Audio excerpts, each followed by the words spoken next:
Market Mantra. Market Mantra. Market Mantra. Market Mantra. Market Mantra. Good evening and welcome to the Saturday edition of Market Mantra, in which we give you a complete update on the economic news of the day. Today we'll also be taking calls from you, our listeners, on any queries that you may have on business, economic and stock market matters. But do remember that we don't address stock or company-specific queries. The numbers to call us on are 2331 4444, 2371 7106 or 2371 7117. And those of you who would be calling us from outside Delhi, please prefix 011. My name is Rajesh Lake, and with me is my co-anchor in Hindi, Amrish Saxena. नमस्कार। आर्थिक खबरों के कार्यक्रम market मंत्र के ताजा अंक में आपका स्वागत है। रोज की तरह आज भी हम ताजा आर्थिक समाचार आप तक लाएंगे। श्रोताओं, आज शनिवार है और हर एक शनिवार की तरह आज भी हम आपके प्रश्न सीधे प्रोग्राम में शामिल करेंगे। आप हमसे आर्थिक, व्यापारिक और शेयर बाजार से जुड़े किसी भी मुद्दे पर जानकारी प्राप्त रख सकते हैं, परंतु ध्यान रखिएगा कि हम किसी विशेष कंपनी या स्टॉक के बारे में आपको इस कार्यक्रम में जानकारी नहीं दे पाएंगे। हमसे बात करने के लिए आप हमें इन नंबरों पर फोन कर सकते हैं 23314444 और 23717106 और तीसरा नंबर है 23717117। आपके प्रश्नों का उत्तर देने और प्रमुख खबरों पर चर्चा करने के लिए हमारे साथ कार्यक्रम में जुड़े हुए हैं हरवीर सिंह, जो कि हिंद किसान चैनल में एडिटर इन चीफ हैं। हरवीर, नमस्कार। कार्यक्रम में आपका स्वागत है। वेलकम हरवीर। थैंक यू, नमस्कार।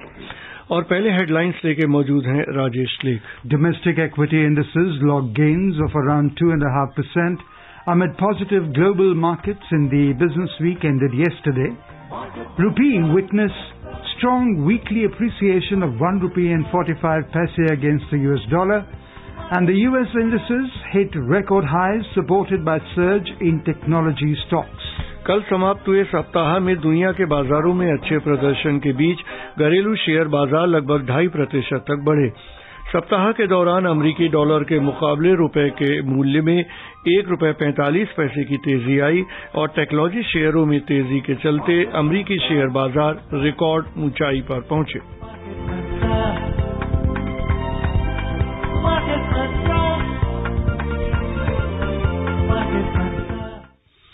और पहले जानते हैं शेयर बाजार का हाल। कल समाप्त हुए सप्ताह में घरेलू शेयर बाजारों में लगभग 2.5% की बढ़त दर्ज की गई। दुनिया के बाजारों के अच्छे प्रदर्शन के बीच ऐसा हुआ।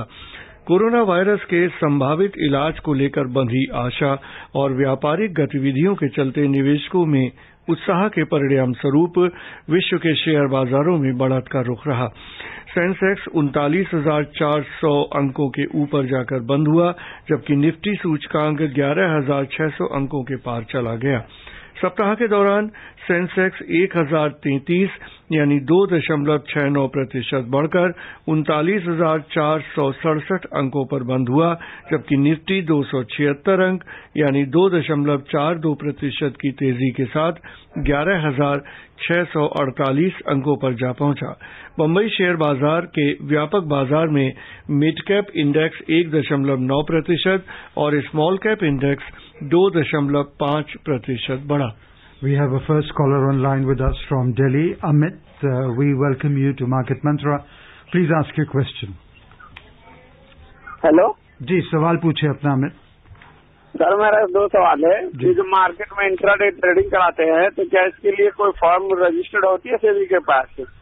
और दूसरा सवाल है कि ये जो मार्केट में ये वो बढ़ रहा है तो ये क्या अभी गिर सकता है क्या? धन्यवाद। हरवीर। हाँ, देखिए, इंट्राडे ट्रेडिंग के लिए तो जाहिर सी बात है कि जो कराते हैं और आपको जो अकाउंट जहां आप ऑप्शन देते हैं इस चीज की, तो वो रेगुलेटर तो के यहाँ उनको रजिस्टर तो होना ही पड़ता है और उसका इसीलिए रेगुलेटर उस पर ध्यान भी रखता है कि जो इन्वेस्टर हैं उसके इंटरेस्ट उसमें प्रोटेक्ट रहें। और दूसरा कि वो क्या मार्केट फिर से गिर सकती है? मार्केट तो देखिए पॉजिटिव आउटलुक ही लग रहा है। जिस तरह से ग्लोबली मार्केट सुधरे हैं और लिक्विडिटी का काफी फ्लो है डोमेस्टिक मार्केट में भी और ग्लोबली भी, और आप देखिएगा डॉलर के मुकाबले रुपए की बेहतर स्थिति, ये भी मार्केट के लिए फेवरेबल संकेत है। तो उस स्थिति में हो सकता है वॉलेटिलिटी आए, बट अभी तो पॉजिटिव दिख रहा है मार्केट आगे कुछ दिनों के लिए। और दिल्ली से हमारे श्रोता देवेश लाइन पे हैं। देवेश नमस्कार, बताइए क्या पूछना चाहते हैं। जी good evening sir. Good evening sir. ये जैसे फर्स्ट टाइम जो इन्वेस्टर, मतलब जैसे अगर हम इन्वेस्ट करना चाहते हैं मार्केट में कुछ पैसों के साथ में, तो उसके लिए मतलब क्या बेटर ऑप्शन हो सकता है सर? आप देखिए उसमें ये 5 से 10 हजार रुपए था। जी जी, आप म्यूचुअल फंड के थ्रू कर सकते हैं। आप अपना डीमेट अकाउंट खुलवा लीजिए और म्यूचुअल फंड के माध्यम से आपके लिए बेहतर विकल्प है, क्योंकि जो एसआईपी आप अपनी जो भी आपका इन्वेस्टेबल सरप्लस है उसके हिसाब से फिक्स कर सकते हैं, और एक एक्सपर्ट वहां पे जो होते हैं मार्केट के, वो आपके पैसे को बेहतर तरीके से इन्वेस्ट कर सकेंगे। और दिल्ली से हमारे श्रोता सतीश लाइन पे हैं। सतीश नमस्कार, बताइए क्या पूछना चाहते हैं। जी नमस्कार जी सर, मैं ये पूछना चाहता हूँ सर जैसे कोई भी देश एक बड़ी इकोनॉमी बनती है, लार्जेस्ट इकोनॉमी, तो उसका उसकी करेंसी पे क्या असर पड़ता है? जैसे भारत तो है 5वीं बड़ी अर्थव्यवस्था है, लेकिन उसकी करेंसी है लगभग काफी नीचे है, पुअर है, और दूसरी तरफ इक्वाडोर है, उसकी जो इकोनॉमी है वो 69वां नंबर है, लेकिन फिर भी उसकी जो करेंसी है वो यूएस डॉलर है। ऐसे बहुत सारे देश है जो बहुत छोटी अर्थव्यवस्था है, लेकिन उनकी करेंसी बहुत पावरफुल करेंसी है। सर ये बताइएगा इकोनॉमी का और करेंसी का क्या तालमेल बैठता है, ये थोड़ा बताइएगा। धन्यवाद। देखिए ये तो फैक्ट है कि आपका जो इकोनॉमी का साइज का उतना मायने नहीं है जितना आपका स्ट्रेंथ है, वो तय करता है। और जब आपने मान लिया रुपया भी एक टाइम में 20 रुपए का डॉलर होता था, 8 रुपए का भी होता था, बट ग्रेजुअली आपके जो कंपल्सन है उसके हिसाब से आप एडजस्ट करते हैं, और हमें रुपये का डेप्रिशिएट भी करना पड़ा 2-3 बार। और साथ में ये है कि जो मार्केट में ट्रेड होता है, हमने ओपन छोड़ा हुआ है, जो मार्केट फोर्सेस तय करती हैं कि जो ग्लोबली रिकग्नाइज जो सबसे इम्पोर्टेंट करेंसी है डॉलर, तो बेसिकली डॉलर के अगेंस्ट या यूरो के अगेंस्ट या पाउंड के अगेंस्ट ज्यादातर जो ट्रेड होते हैं उसके हिसाब से एक्सचेंज रेट होता है। और वैसे तो कहीं भी आप किसी भी देश में जाएंगे वहां पे भी एक्सचेंज रेट का एक आपकी करेंसी के अनुपात में तय होता है, बट काफी हद तक इसी पे डिपेंड करता है कि आपकी इकोनॉमिक स्ट्रेंथ क्या है। साइज बहुत ज्यादा मायने नहीं रखती, और कई बार छोटी इकोनॉमी है लेकिन वो लोग अपनी करेंसी को डेप्रिशिएट नहीं करते उस तरीके से, तो रिक्वायरमेंट उनका किस तरीके से फॉरेन करेंसी का और उनका किस तरीके से उनकी करेंसी की क्या स्थिति है वो डिपेंड करता है। एक रिलेशन होता है, हर इकोनॉमी का इंडिपेंडेंटली एक रिलेशन होता है इस मामले में। From Telangana, we are joined in by Khadir. We welcome you, Khadir. हाँ नमस्कार सर। नमस्कार, सवाल पूछिए। मैं तेलंगाना से बात कर रहा हूँ सर। जी बोलें। सर अभी ये मार्केट रैली के अंदर सभी स्टॉक्स बढ़ रहे हैं मगर ऑयल स्टॉक नहीं बढ़ रहे सर। बीपीसीएल, एचपीसीएल, आईओसी, क्या वजह है सर? इससे कुछ दिक्कत है क्या? मार्केट तो कंटिन्यू रैली बतला रहा मगर ऑयल जितने भी है ये ऑयल स्टॉक्स नहीं बढ़ रहे, इसके लिए जानकारी दीजिए सर। देखिए वैसे तो ऑयल स्टॉक एक इम्पोर्टेंट एनर्जी सोर्स है, लेकिन अगर अभी आप देखेंगे कि एक तो काफी हद तक भले ही हम कितना भी कहें बट थोड़ा रेगुलेटेड होता है प्राइसेस का, जबकि वैसे ऑफिशियली फ्री है मार्केट में प्राइसिंग, उनकी अर्निंग्स उससे जुड़ती है। दूसरे क्या है कि due to economic slow down और ये जो लॉकडाउन्स वगैरह थे, तो ऑयल कंपनीज के भी जो बिजनेस है उसके ऊपर भी इम्पैक्ट आया।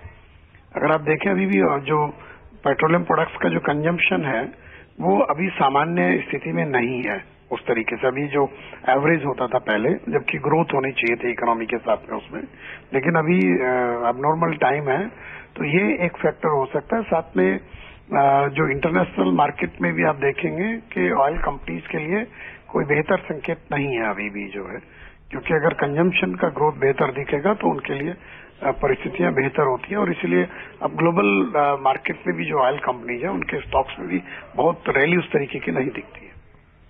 From Mumbai, we are joined in by Ratnakar. Ratnakar, we welcome you. Hello, good evening, sir. Good evening.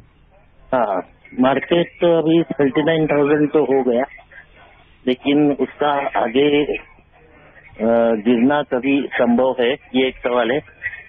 दूसरा, 1 सितंबर से जो मार्जिन प्लस मार्जिन प्लेज के बारे में सुना है, तो उसके लिए जो सामान्य कॉमन इन्वेस्टर है उसके लिए उसका क्या फर्क पड़ेगा? और मार्जिन प्लेज करने में कुछ दिक्कत नहीं है ना, क्योंकि वो समझ में नहीं आता है कि क्या डिस्कशन चल रहा है। मंडे तो ब्रोकर मिलने वाले हैं सेबी अथॉरिटी से, तो मार्जिन प्लेज में देने से हमें ये कैसा मिलेगा? जो मार्जिन है वो कितना मिलेगा और ये कौन से आधार पर मिल सकता? देखिए, सेबी का जो नोटिफिकेशन है उसमें स्टॉक ब्रोकर्स के लिए जो मार्जिन है, अपफ्रंट मार्जिन, वो मिनिमम 20% का किया है, और शॉर्ट कलेक्शन में पेनल्टी का भी प्रोविजन है। अब ये जो नियम है सेबी के, वो तो उसी तरीके से लागू होंगे। हालांकि हो सकता है, जैसे आप कह रहे हैं कि स्टॉक ब्रोकर्स कुछ उम्मीद कर रहे हैं कि उन्हें कुछ राहत मिलेगी, पर जब तक कोई फैसला नहीं आ जाता तब तक तो कहना बड़ा मुश्किल है। और मुंबई से हमारे श्रोता मोहन लाइन पे हैं। मोहन नमस्कार, बताइए क्या पूछना चाहते हैं? सर जी नमस्कार, मेरे 2 सवाल है। पहला है कि BSE मिड कैप इंडेक्स का पी रेशियो गूगल पे मैं सर्च कर रहा हूँ, वो कैसे सर्च किया जाए बताइए, मुझे मिल नहीं रहा है।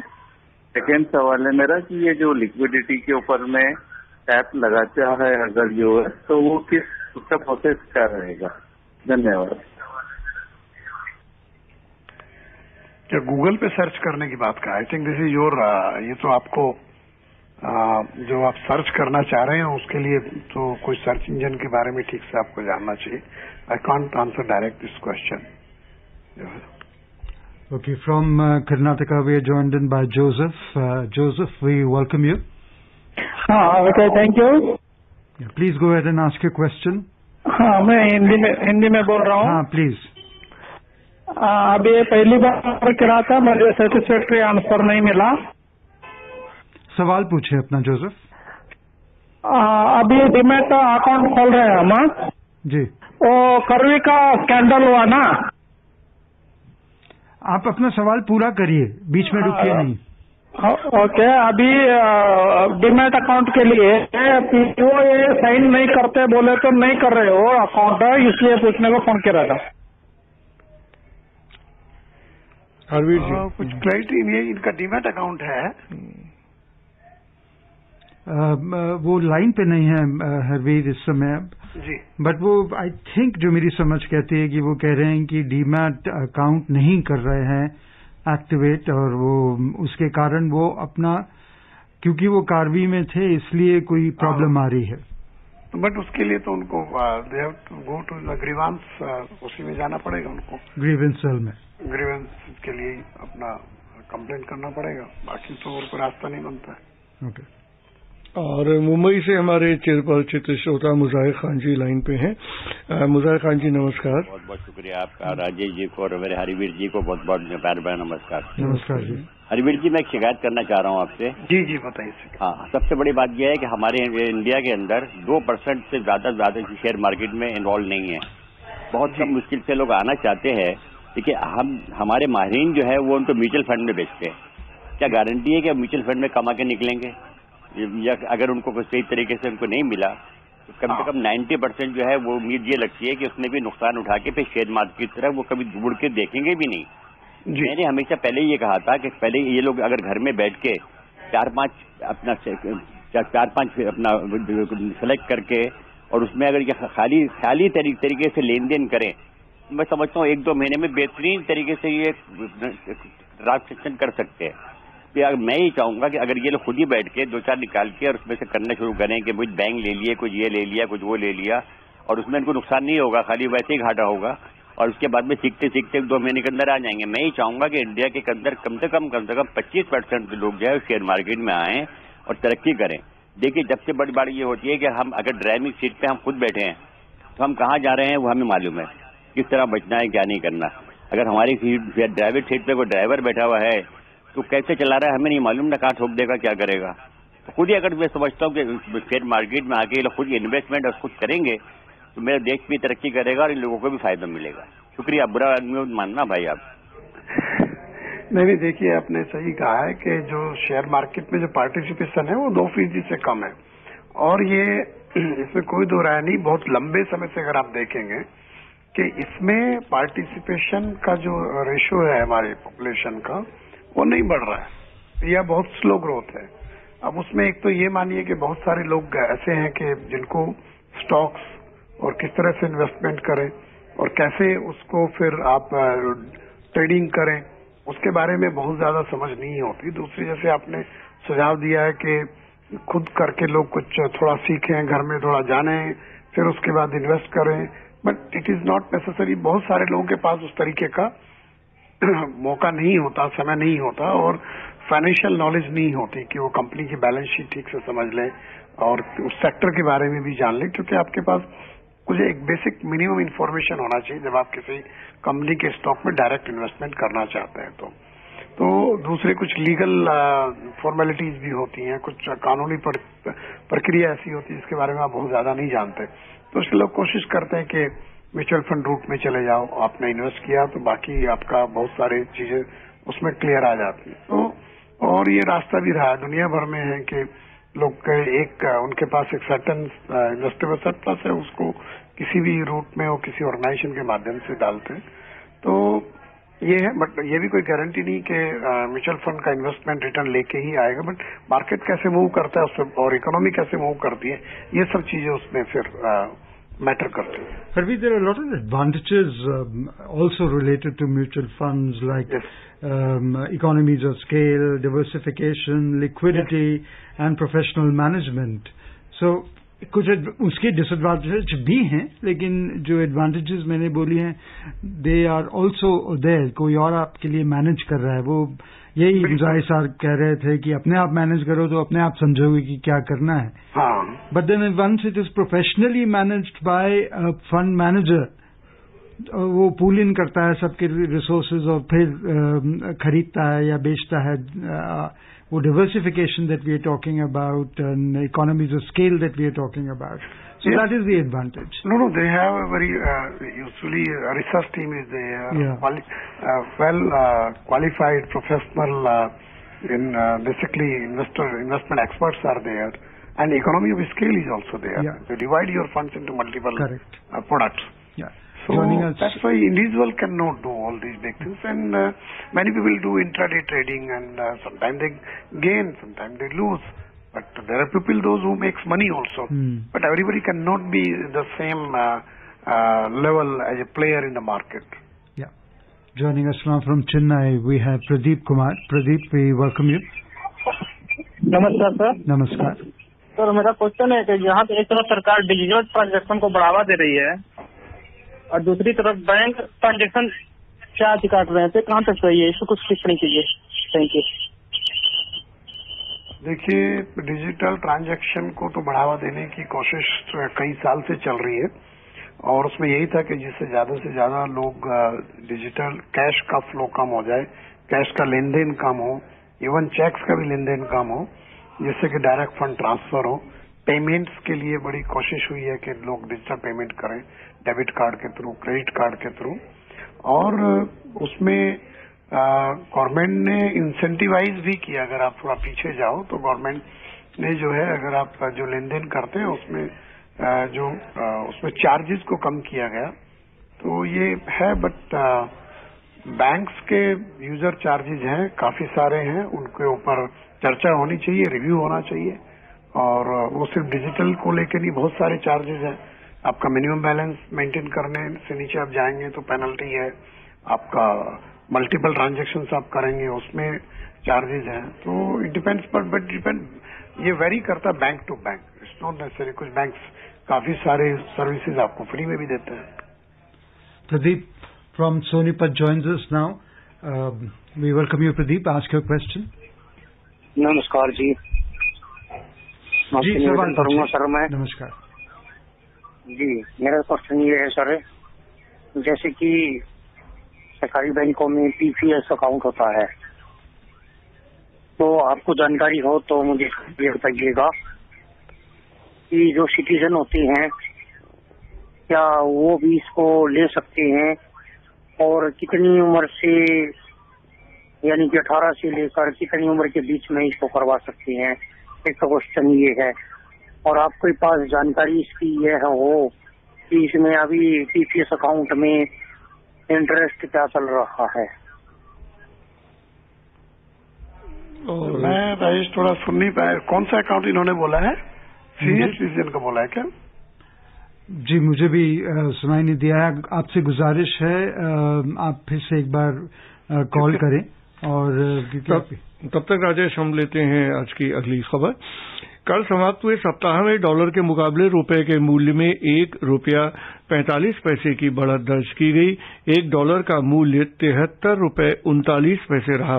विदेशी मुद्रा बाजार के विशेषज्ञों के अनुसार घरेलू शेयर बाजारों में तेजी और विदेशी फंड की लगातार आमद के चलते रुपया मजबूत हुआ। Gaurav from Ghaziabad joins us. Gaurav, we welcome you to Market Mantra. Gaurav, या गौरव सवाल पूछें अपना। नमस्कार मार्केट मंत्रा टीम। नमस्कार हरवी जी, मेरा सवाल ये फार्मर्स के ऊपर है। इस साल अच्छी पैदावार हुई, अगले साल 13% और ज्यादा सोइंग हो रही, so will get better result, better farming produce. What is the strategy of government so that we find, because making glut in the internal market doesn't make sense. यहाँ बहुत ज्यादा प्रोडक्ट हो जाएंगे, प्रोड्यूस हो जाएगा तो सबका रेट गिर जाएगा। तो एक्सपोर्ट करने के लिए क्या सरकार के पास अगले 5 साल में कोई स्ट्रेटेजी है? क्या सरकार कुछ इसके ऊपर कुछ सोच रही है? क्या exchange rate extra for agriculture produce के लिए दिया जा सकता है क्या, जिससे उनको नया मार्केट मिले, नई जगह मिले? इजिप्ट वगैरह बहुत गेहूं खरीदते हैं, हमारे यहाँ गेहूं ज्यादा होने वाला है, तो क्या हम लोग नए मार्केट के बारे में सोच रहे हैं भारत सरकार? Thank you. देखिए आपने सही कहा है कि रबी का जो क्रॉप है वो बहुत अच्छी रही। खरीफ में जो एकरेज है वो करीब 13% ज्यादा हुई है और अभी तक का ये रिकॉर्ड कवरेज एरिया है खरीफ का, जो लेटेस्ट आंकड़े कल आए हैं उसके हिसाब से। तो मानसून सामान्य है, बेहतर बारिश हो रही है देश भर में, तो इसका मतलब साफ है कि उत्पादन अच्छा होगा। और हमारे स्टॉक्स भी काफी हैं, करीब 800 लाख टन से ज्यादा का तो हमारा केंद्रीय पूल में स्टॉक्स हैं जो खाद्यान्न के। उसको मैनेज करने के लिए रिजर्व बैंक ने भी कल अपनी जो लेटेस्ट उनकी एनुअल रिपोर्ट है उसमें कहा है कि ये भी एक चैलेंज है सरकार के सामने। तो और बहुत सारे उत्पाद हैं जिनका काफी प्रोडक्शन होगा। अब आपने सही कहा कि हमें नए मार्केट्स तलाशने हैं और एक्सपोर्ट्स के लिए, लेकिन एक जो लेटेस्ट आंकड़े आए थे मार्च से लेके जून तक के, वो काफी उत्साहवर्धक थे और करीब 23-24% ज्यादा हमने एक्सपोर्ट गेन किया पिछले साल के मुकाबले एग्रीकल्चर प्रोड्यूस का। और सरकार जो है वो एक्सपोर्टर्स के फोरम बना रही है, जो है उनको कमोडिटी वाइज, प्रोडक्ट वाइज जो है कि वो आइडेंटिफाई करें अपनी जरूरत और उसके हिसाब से सरकार फिर मदद करे उनकी स्ट्रेटजी बना करके। तो जाहिर सी बात है गवर्नमेंट का काफी फोकस है कि एक्सपोर्ट बढ़े देश से एग्रीकल्चर प्रोड्यूस का, और उसमें नए मार्केट्स भी हैं। जैसे शुगर का हम लोग बहुत ही बड़ा एक्सपोर्ट इस बार हमने अब तक का रिकॉर्ड करने वाले हैं और ऑलमोस्ट 60 लाख टन के करीब जाएंगे, 59-60 लाख टन के बीच में जाएंगे इस बार शुगर के एक्सपोर्ट में। नए मार्केट्स हमें मिले हैं, एशियन मार्केट्स हैं, अफ्रीकन मार्केट्स हैं। सो फूड ग्रेन में भी ऐसा ही है। तो ये है कि लेकिन इस पे और ज्यादा सरकार को काम करना पड़ेगा, जिससे कि घरेलू बाजार में जो कृषि उत्पाद है उनके दाम ना गिरे, किसानों को नुकसान ना हो। और थाने से हमारे श्रोता गुरुनाथ लाइन पे हैं। गुरुनाथ जी नमस्कार, बताइए क्या पूछना चाहते हैं? सर नमस्ते। हेलो जी सवाल पूछिए। हाँ सर, ये जो मेरा सवाल है ये साइबर क्राइम के रिलेटेड है। सर ये जो बैंकों का सर्वर हैक करके जो करोड़ों रुपए लूटे जाते हैं सर, जैसे वो पुणे के कुछ कॉस्मस बैंक का 100 करोड़ के ऊपर का, सर ऐसे मामले में कुछ मतलब इसका रिकवरी होता है पैसों का? कभी कामयाब होते हैं? जो साइबर सेल होता है गवर्नमेंट का, पता लगाने में कामयाब होते हैं? जैसे डेबिट कार्ड है, क्रेडिट कार्ड है, जो अपना मोबाइल बैंकिंग का जो फ्रॉड होते हैं, तो मुश्किल से कभी कभी किसी को इसका पैसा रिटर्न मिलता है सर। नहीं देखिए, पहले एक तो ये हर कंज्यूमर को समझना चाहिए कि अगर आपके डेबिट कार्ड, क्रेडिट कार्ड से आपके बिना गलती के कोई नुकसान हुआ है, अगर एक निश्चित समय सीमा के अंदर आप बैंक को इन्फॉर्म कर देते तो आपको कोई नुकसान उसमें नहीं होता, वो बैंक की लायबिलिटी होती है जो है। तो ये हमेशा ध्यान रखना चाहिए। दूसरी ये है कि इस तरह के क्राइम में जो भी साइबर क्राइम सेल होती है वो इन्वेस्टिगेट करते हैं और बहुत सारे मामलों में इनको रिजोल्व भी होते हैं, केसेस पकड़े भी जाते हैं। बट ये है कि साइबर फ्रॉड तो बढ़े हैं और इधर लॉकडाउन में काफी बढ़े हैं, और ये साइबर फ्रॉड करने वाले लोग सिर्फ हमारे घरेलू नहीं होते, वो इंटरनेशनल भी होता है, बाहर से भी होता है। तो बट इसमें यह है कि एक जो समझदार कंज्यूमर है उसको टाइमली इन्फॉर्म करना चाहिए बैंक्स को किसी भी मामले में, जैसे उनके साथ कुछ इस तरह का फ्रॉड होता है। तो Ashok Kumar from Modi Nagar joins us. Ashok, we welcome you. Hello, please अपने रेडियो का नमस्कार जी। जी नमस्कार, वॉल्यूम कम कर दीजिए प्लीज। आजकल ये एंटरटेनमेंट और मीडिया इंडस्ट्री के शेयर्स में इन्वेस्ट करना चाहिए कि नहीं, और आईटी सेक्टर का बड़ा इंटरेस्टिंग सवाल है इनका, क्योंकि अभी जो इकोनॉमी इस साल में है उसमें ये दोनों सेक्टर काफी बुरी तरह प्रभावित हुए हैं, क्योंकि एंटरटेनमेंट का ये है कि सारे मल्टीप्लेक्सेस और ये सब बंद है, लेकिन वहां पर जो ओवर द टॉप वाले जो ये इस तरीके के ऑप्शंस आए हैं वो उनके लिए रास्ता खुला है, लेकिन वो मुझे नहीं लगता उस तरह के लिस्टेड कंपनीज हैं वो। और मीडिया में भी क्योंकि इकोनॉमी बहुत बेहतर नहीं है तो उनके रेवेन्यूज बुरी तरह हिट हुए हैं और सर्कुलेशंस भी हिट हुए हैं। तो अब ये सब चीजें ध्यान में रख के आपको तय करना पड़ेगा। Moving forward, the Wall Street advanced yesterday after technology stocks driving the S&P 500 to its sixth record closing high since a bull market on Tuesday last week. The S&P 500 is close to wrapping up what appears to be its best August in 34 years. The Nasdaq also set an all-time closing high. The Dow Jones Industrial Average and the Nasdaq Composite Index both climbed 0.6% and the S&P 500 rose 0.7%. और दिल्ली से हमारे श्रोता Vinod line पे हैं। विनोद नमस्कार, बताइए क्या पूछना चाहते हैं।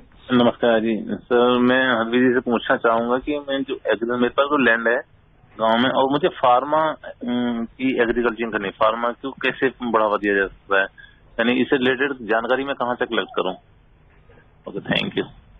अच्छा, आपके पास जमीन है तो उसमें देखिए कि फार्मा के बारे में कहा ना इन्होंने। जी फार्मा के बारे में। अब ये है कि आप मेडिसिनल प्लांट्स के बारे में जानकारी ले सकते हैं, और इस तरीके का जो कल्टीवेशन के बारे में आप जो एग्रीकल्चर के इंस्टीट्यूट है, मेडिसिनल प्लांट्स के लिए अलग से इंस्टीट्यूट भी है, वहां पे आप इंफॉर्मेशन लेके और जो भी आपकी लैंड किस एग्रो क्लाइमेटिक जोन में है, क्या वहां पे उस तरह का पौधा हो सकता है जिसका इस्तेमाल जो है फार्मा सेक्टर में होता है, उसके हिसाब से आप फिर कल्टीवेशन के बारे में डिसीजन ले सकते हैं। Harveer, what do you think of this sector, particularly during this COVID era when everyone is looking at their health and they're looking for immunity, etc.? So what do you have to say about products which boosts your health, etc.? Yes, you know that all the big companies, and particularly those who produce food and Ayurveda products, are going in a big way on this immunity booster products, and even basic products like turmeric and other products like that are in huge demand. Sure. So that's why. और हरवीर जी, चलते हैं कार्यक्रम की समाप्ति की ओर। प्रमुख खबरों पर चर्चा करने और श्रोताओं को बहुमूल्य जानकारी देने के लिए आपका धन्यवाद। Thank you, Harveer. And before we close, the headlines once again. Domestic equity indices logged gains of around 2.5% amid positive global markets in the business week ended yesterday. Rupee witnesses strong weekly appreciation of 1 rupee and 45 paise against the US dollar, and US indices hit record highs supported by surge in technology stocks. That's all we have in this edition of Market Mantra. Till tomorrow, goodbye. Market Mantra.